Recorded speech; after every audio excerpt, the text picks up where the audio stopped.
Hi friends, ನನ್ನ ಹೆಸರು ಜೋಯಾ ಖಾದ್ರೆ ಅಂತ. ಇದು ನನ್ನ ಫಸ್ಟ್ ವ್ಲಾಗ್. ನಾನು ಕುಕ್ಕಿಂಗ್ ವ್ಲಾಗ್ ಮಾಡ್ತಾ ಇದ್ದೀನಿ. So please support me and like my videos. Thank you. So ಈಗ ನಾನು ಮಾಡ್ತಿರೋದು ರೆಸಿಪಿ ಕ್ಯಾಲಿಫ್ಲವರ್ ಮತ್ತು ಪೊಟ್ಯಾಟೋದು. ಆ್ಯಕ್ಚುಲಿ ಈ ರೆಸಿಪಿ ಬಹಳ ಸಿಂಪಲ್, ನೀವು ಚಪಾತಿಗೆ ಮಾಡ್ಕೋಬೋದು.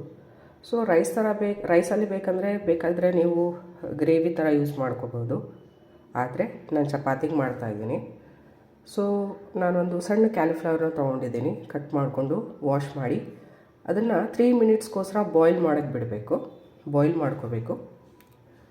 ಬಾಯ್ಲ್ ಆದ ನಂತರ ಅದನ್ನು ಡ್ರೈನ್ ಔಟ್ ಮಾಡಿ ನೀರು ತೆಗೆದು ಅದನ್ನು ಫ್ರೈ ಮಾಡ್ಕೋಬೇಕು ಆಯಿಲಲ್ಲಿ, ಕ್ಯಾಲಿಫ್ಲವರ್ ಮತ್ತು ಪೊಟ್ಯಾಟೋನ.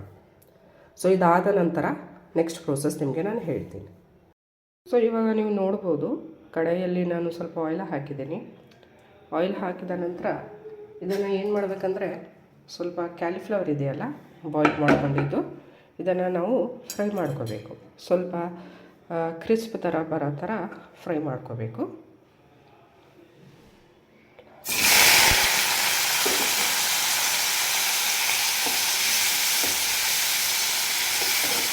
ಸ್ವಲ್ಪ ಕ್ರಿಸ್ಪ್ ಆಗಬೇಕಿದೆ.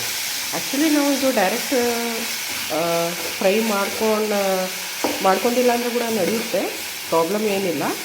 ಆದರೆ ಈ ಥರ ವೆಜಿಟೇಬಲ್ನ, ಕ್ಯಾಲಿಫ್ಲವರ್ನ ಎಸ್ಪೆಷಲಿ ಮತ್ತು ಪೊಟ್ಯಾಟೋನ ಫ್ರೈ ಮಾಡಿಕೊಂಡ್ರೆ ಒಳ್ಳೆ ಟೇಸ್ಟ್ ಬರುತ್ತೆ. ಅದು ಆಪ್ಷನಲ್, ನೀವು ಫ್ರೈ ಮಾಡ್ಕೋಬೋದು, ಇಲ್ಲಾಂದ್ರೆ ಇಲ್ಲ, ತೊಂದರೆ ಇಲ್ಲ. ಅಂದರೆ ಸ್ವಲ್ಪ ಕ್ರಿಸ್ಪ್ ಆಗಿದ್ರೆ ಫ್ಲೇವರ್ ಚೆನ್ನಾಗಿ ಬರುತ್ತೆ. ಇದು ನನ್ನ ಫಸ್ಟ್ ವ್ಲಾಗು, ಕುಕ್ಕಿಂಗ್ ವ್ಲಾಗು. ನಾನು ನೇಟಿವ್ ಬಂದು ನಮ್ಮದು ಕರ್ನಾಟಕನೇ, ಆದರೆ ಕರ್ನಾಟಕದಲ್ಲಿ ಹೊಸಪೇಟೆ ಜಿಲ್ಲೆ ನಮ್ಮದು, ಹೊಸಪೇಟೆ.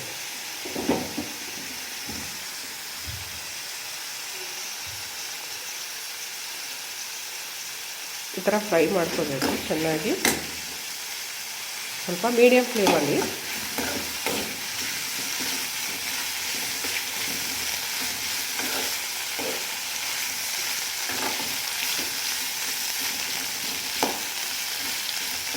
ನಿಮಗೆ ಈ ಪ್ರೊಸೀಜರ್ ಬಹಳ ಟೈಮ್ ತೊಗೊಳೋದಿಲ್ಲ. ನೀವು 3 to 4 ಮಿನಿಟ್ಸ್ ಚೆನ್ನಾಗಿ ಫ್ರೈ ಮಾಡಿಕೊಂಡ್ರೆ ಸಾಕು.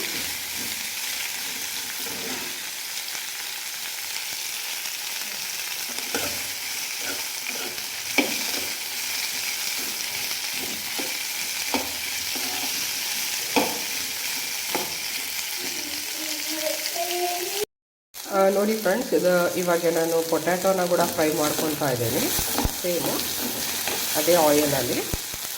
ಆಲ್ರೆಡಿ ಇಲ್ಲಿ ಕ್ಯಾಲಿಫ್ಲವರ್ ಫ್ರೈ ಆಗಿದೆ, ಇಲ್ಲಿ ಪೊಟ್ಯಾಟೊ ಮಾಡ್ಕೊತಾ ಇದ್ದೀನಿ ಫ್ರೈ. ಲೈಟ್ ಬ್ರೌನ್ ಆದರೆ ಸಾಕು.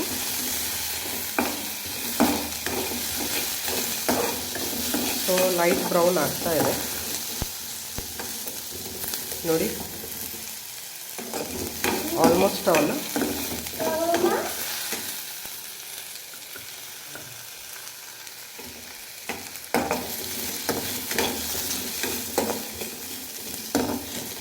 ಇನ್ನು ಸ್ವಲ್ಪ ಫ್ರೈ ಮಾಡಿಕೊಂಡು ನೆಕ್ಸ್ಟ್ ಪ್ರೊಸೀಜರ್ನ ಸ್ಟಾರ್ಟ್ ಮಾಡೋಣ. ಸೊ ನೋಡಿ ಫ್ರೆಂಡ್ಸ್, ನಾನು ಒಂದು ಕಡಾಯಿ ತೊಗೊಂಡಿದ್ದೀನಿ. ಆಯಿಲ್ ಚೆನ್ನಾಗಿ ಹೀಟ್ ಆಗಿದೆ. ಅದರಲ್ಲಿ ಸ್ವಲ್ಪ ಜೀರಿಗೆ ಹಾಕ್ಕೋಬೇಕು, ಒಂದು 1/2 ಟೀ ಸ್ಪೂನು. ಅದ ನಂತರ ನಾನು ಆನಿಯನ್ ಮತ್ತು ಚಿಲ್ಲಿ ತೊಗೊಂಡಿದ್ದೀನಿ, 2 ಹಾಕ್ಕೊಡಿ. ಹಾಕಿದ ನಂತರ ಚೆನ್ನಾಗಿ ಇದನ್ನು ಫ್ರೈ ಮಾಡ್ಕೊಳ್ಳಿ. 3 to 4 ಮಿನಿಟ್ಸ್. ಸ್ವಲ್ಪ ಹಸಿ ವಾಸನೆ ಹೋಗಬೇಕು.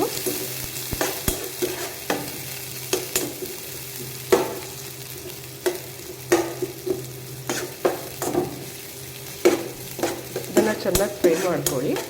ನಾನು ಆಯಿಲ್ 2 to 3 ಸ್ಪೂನ್ಸ್ ತೊಗೊಂಡಿದ್ದೀನಿ. ನಿಮ್ಮ ಅನುಕೂಲ ಪ್ರಕಾರ ನೀವು ತೊಗೋಬೋದು. ಯಾಕಂದರೆ ನಾವು ಆಲ್ರೆಡಿ ಆಯಿಲಲ್ಲಿ ಫ್ರೈ ಮಾಡಿದ್ದೀನಿ ಕ್ಯಾಲಿಫ್ಲವರ್ ಮತ್ತು ಪೊಟ್ಯಾಟೋನ. ಸೊ ನಿಮ್ಮ ಅನುಕೂಲ ನೋಡಿಕೊಂಡು ನೀವು ಆಯಿಲ್ ಹಾಕ್ಕೊಳ್ಳಿ.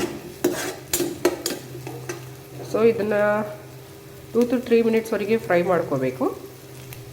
ಸ್ಲೈಟ್ ಪಿಂಕ್ ಆಗಬೇಕು, ಇದನ್ನು ಪಿಂಕಿಶ್ ಆಗಬೇಕು ಆನಿಯನ್ನ.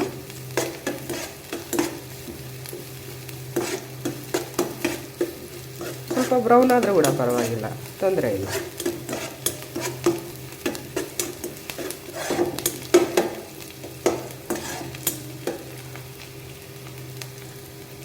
ಸೊ ಇದು ಆಲ್ರೆಡಿ ಕುಕ್ ಆಗ್ತಾ ಇದೆ.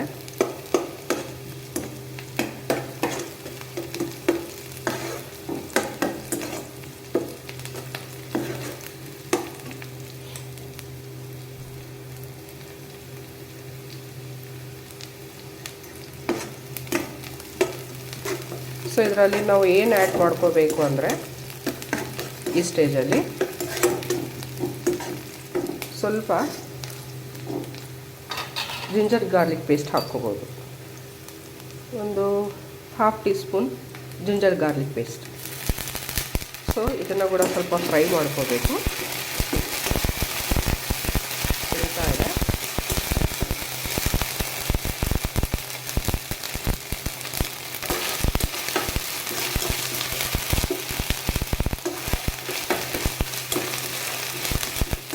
ನಾನು ಇದನ್ನು ಜಿಂಜರ್ ಗಾರ್ಲಿಕ್ ಪೇಸ್ಟ್ ಹಾಕ್ತಾಯಿದ್ದೀನಿ. ಇದರಲ್ಲಿ ನಮ್ಮ ಕಡೆ ಏನು ಮಾಡ್ತಾರಂದರೆ, ಬಹಳ ಜನ ಜಿಂಜರ್ ಗಾರ್ಲಿಕ್ನಲ್ಲಿ ಕೊರಿಯಾಂಡರ್ ಹಾಕಿ ಪೇಸ್ಟ್ ಮಾಡಿ ಇಟ್ಕೊತಾರೆ 3. ಆದರೆ ನಾನು ಕೊರಿಯಾಂಡರ್ ಮಾಡಿ ಹಾಕಿ ಪೇಸ್ಟ್ ಮಾಡ್ಕೊಳೋದಿಲ್ಲ. ಜಾಸ್ತಿ ನಾನು ಜಿಂಜರ್ ಗಾರ್ಲಿಕ್ ಯೂಸ್ ಮಾಡ್ತೀನಿ. ವೆಜಿಟೇಬಲ್ಸ್ ಕರೀಸ್ನಲ್ಲಿ ಇರಲಿ, ಬೇರೆ ರೆಸಿಪೀಸಸ್ನಲ್ಲಿ ಇರಲಿ. ಇದಾದ ನಂತರ ನಾವು ಏನು ಮಾಡ್ಕೋಬೇಕು, ಇನ್ನೂ ಸ್ವಲ್ಪ ಫ್ರೈ ಮಾಡ್ಕೋಬೇಕು. ಹಸಿ ವಾಸನೆ ಹೋಗಬೇಕು. ಹಸಿ ವಾಸನೆ ಹೋದ ನಂತರ ನಾವೇನು ಟೊಮೆಟೊಸ್ ಇದರಲ್ಲಿ ಆಪ್ಷನಲ್ಲು.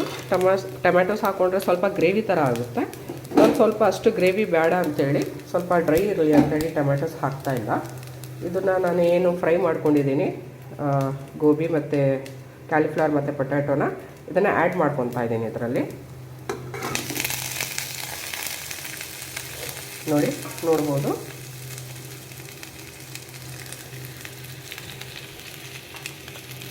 ಸೊ ಇದನ್ನು ಎಲ್ಲ ಮಿಕ್ಸ್ ಮಾಡೋಣ.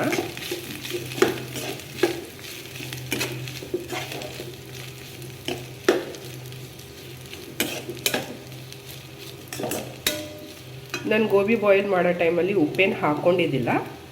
ನೀವು ಬೇಕಿದ್ರೆ ಹಾಕ್ಕೋಬೋದು.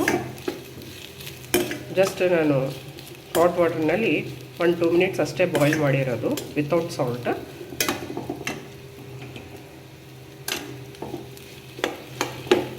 ಇವಾಗೆಲ್ಲ ಆಗಿದೆ. ಮಿಕ್ಸ್ ಮಾಡ್ಕೊತಾ ಇದ್ದೀನಿ. ನಮ್ಮ ಮನೆಯಲ್ಲಿ ಸ್ವಲ್ಪ ಡ್ರೈಯಲ್ಲಿ ಆಯಿಲ್ ಜಾಸ್ತಿನೇ ತಿಂತಾರೆ.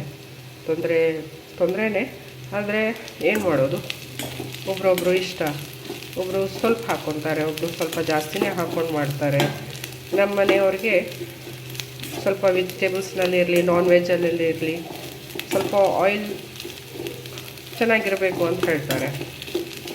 ಸೊ ಅದಕ್ಕಾಗಿ ನನ್ನ ಅನುಕೂಲ ಪ್ರಕಾರ ಆಯಿಲ್ ಹಾಕ್ಕೊಂಡಿದ್ದೀನಿ. ಮತ್ತು ಏನು ಅನ್ಕೋಬೇಡಿ, ಕೆಲವ್ರಿಗೆ ಜಾಸ್ತಿ ಆಯಿಲ್ ಕಾಣಿಸ್ತಾ ಇದೆ ಏನೋ. ಸೊ ಇದಾಗಿದೆ. ಇದಾದ ನಂತರ ಸ್ಪೈಸಸ್ನ ಆ್ಯಡ್ ಮಾಡ್ಕೊಳ್ಳೋಣ. ಫಸ್ಟು ನಾನು ಇದರಲ್ಲಿ ಸಾಲ್ಟ್ ಆ್ಯಡ್ ಮಾಡ್ತಾಯಿದ್ದೀನಿ 1 ಟೀ ಸ್ಪೂನ್. ಅದಾದ ನಂತರ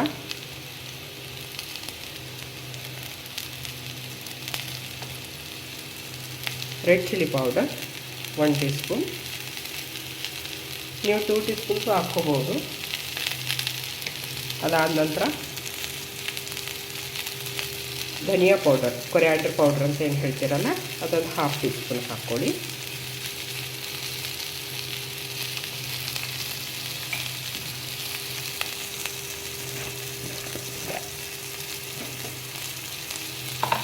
ಸ್ವಲ್ಪ ಅರಿಶಿನ ಹಾಕ್ಕೋಬೇಕು ನಿಮ್ಮ ಅನುಕೂಲ ಪ್ರಕಾರ. ನಾನು ಸ್ವಲ್ಪ ಹಾಕಿದ್ದೀನಿ ಇಲ್ಲಿ, 1/4 ಚಮಚೆ. ಸೊ ಇದು ಹಾಕಿ ಎಲ್ಲನ ಫ್ರೈ ಮಾಡ್ಕೋಬೇಕು. ಸೊ ಸ್ವಲ್ಪ ಹಸಿ ವಾಸನೆ ಹೋಗಬೇಕು ಎಲ್ಲ ಸ್ಪೈಸಸ್ದು. ಸ್ವಲ್ಪ ಲೈಟಾಗಿ ಸಿಮ್ನಲ್ಲಿ ಇಟ್ಕೊಂಡೇ ಫ್ರೈ ಮಾಡಿಕೊಡಿ, ಇಲ್ಲಾಂದರೆ ಮಸಾಲೆ ಎಲ್ಲ ಬರ್ನ್ ಆಗುತ್ತೆ.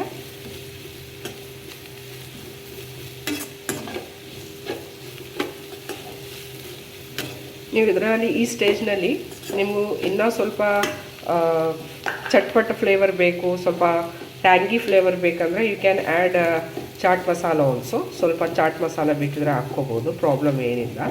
ಇಲ್ಲಾಂದರೆ ಮ್ಯಾಜಿಕ್ ಮಸಾಲ ಬರುತ್ತಲ್ಲ ಮ್ಯಾಗಿದು, ಅದು ಕೂಡ ಹಾಕ್ಕೊಳ್ಳಿ.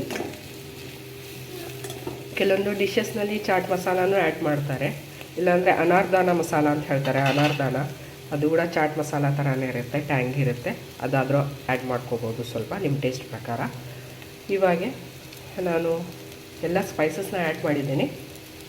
ಸೊ ಇದರಲ್ಲಿ ಸ್ವಲ್ಪ ನಾನು ವಾಟರ್ ಹಾಕ್ತೀನಿ, ಯಾಕಂದರೆ ಮಸಾಲೆ ಕೆಳಗೆ ಏನು ಹಿಡಿಬಾರ್ದು ಅಂಥೇಳಿ ಒಂದು ಸ್ವಲ್ಪ, ಸೊ ದಟ್ ಇಲ್ಲಿ ಏನು ನಮಗೆ ನಾವು ಇಂಗ್ರೀಡಿಯೆಂಟ್ಸ್ ಹಾಕಿದ್ದೀವಿ ಮಸಾಲೆದು ಬಂದ್ ಆಗಬಾರ್ದು ಅಂಥೇಳಿ ಸ್ವಲ್ಪ ಸ್ಲೈಟಾಗಿ ನಾನು ನೀರು ಹಾಕಿ ಸ್ವಲ್ಪ ಮಿಕ್ಸಪ್ ಮಾಡ್ತಾಯಿದ್ದೀನಿ ಎಲ್ಲ.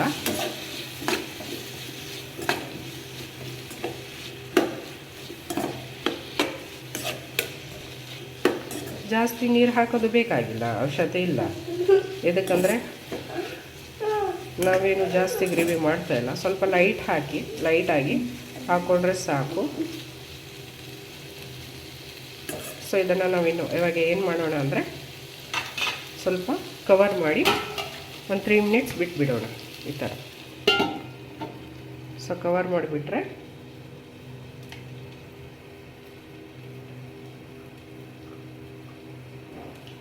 ಅದು ಕುಕ್ ಆಗ್ತಾ ಇದೆ. ಒಂದು 2 ಮಿನಿಟ್ಸ್ ನಂತರ ನಾನು ಹೇಳ್ತೀನಿ. ಸೊ ನೋಡಿ ಫ್ರೆಂಡ್ಸ್, ಆಲ್ಮೋಸ್ಟ್ ಆಲ್ ಕುಕ್ ಆಗಿದೆ 90% to 95%. ಸೊ ಈ ಸ್ಟೇಜಲ್ಲಿ ನಾನು ಲಾಸ್ಟ್ ಸ್ವಲ್ಪ ಒಂದು 1/4 tea spoon garam masala add ಮಾಡ್ತಾಯಿದ್ದೀನಿ. ಯಾವಾಗಲೂ ರೆಸಿಪೀಸ್ ನೀವು ಮಾಡೋಕ್ಕೆ ನಂತರ ಒಂದು 5-10 ಮಿನಿಟ್ಸಿಗೆ ನೀವು ಆಫ್ ಮಾಡ್ತೀರಾ, ಇಲ್ಲ 2-3 ಮಿನಿಟ್ಸಿಗೆ ಆಫ್ ಮಾಡ್ತೀರಾ ಅಂದರೆ ಗರಂ ಮಸಾಲ ಆವಾಗ ಹಾಕ್ಕೋಬೇಕು, ಚೆನ್ನಾಗಿರುತ್ತೆ. ಕೆಲವೊಬ್ರು ಏನು ಮಾಡ್ತಾರೆ ಮೊದಲೇ ಆ್ಯಡ್ ಮಾಡಿಬಿಡ್ತಾರೆ, ಆದರೆ ಲಾಸ್ಟಿಗೆ ಹಾಕ್ಕೊಂಡ್ರೆ ಚೆನ್ನಾಗಿರುತ್ತೆ. ಅದು almost all done. So garam masala ಹಾಕ್ಕೊಂಡಿದ್ದೀನಿ. ಇವಾಗ ಲಾಸ್ಟಿಗೆ ಸ್ವಲ್ಪ ನಾನು ಕೊತ್ತಂಬರಿ ಸೊಪ್ಪು ಹಾಕ್ತಾಯಿದ್ದೀನಿ, ಕೊರಿಯಾಂಡರ್ ಗಾರ್ನಿಷಿಗೆ ಸ್ವಲ್ಪ ಟೇಸ್ಟ್ ಚೆನ್ನಾಗಿ ಬರುತ್ತೆ. So it's ready. ಇದೇನು ಬಹಳ ಟೈಮ್ ತೊಗೊಂಡೋದಿಲ್ಲ, ಕಡಿಮೆ ಸಮಯನ ಆಗುತ್ತೆ. This is my first vlog ಅಲ್ಲ, ಸ್ವಲ್ಪ ನನಗೆ ನರ್ವಸ್ ಆಗ್ತಾಯಿದ್ದೀನಿ, ಸ್ವಲ್ಪ ಮಾತಾಡೋಕ್ಕೆ, ಕಲಿಯೋಕ್ಕೆ, ಮಾಡೋಕ್ಕೆ ಸ್ವಲ್ಪ ಅನುಕೂಲ ಇಲ್ಲ ಅಷ್ಟು. ಸೊ ದಯವಿಟ್ಟು ಏನು ಅಂದ್ಕೋಬೇಡಿ friends. So this is my first vlog. Please support me, like ಮಾಡಿ, ಶೇರ್ ಮಾಡಿ, ಸಬ್ಸ್ಕ್ರೈಬ್ ಮಾಡಿ ನನ್ನ ಚಾನಲ್ನ. So thank you. God bless you.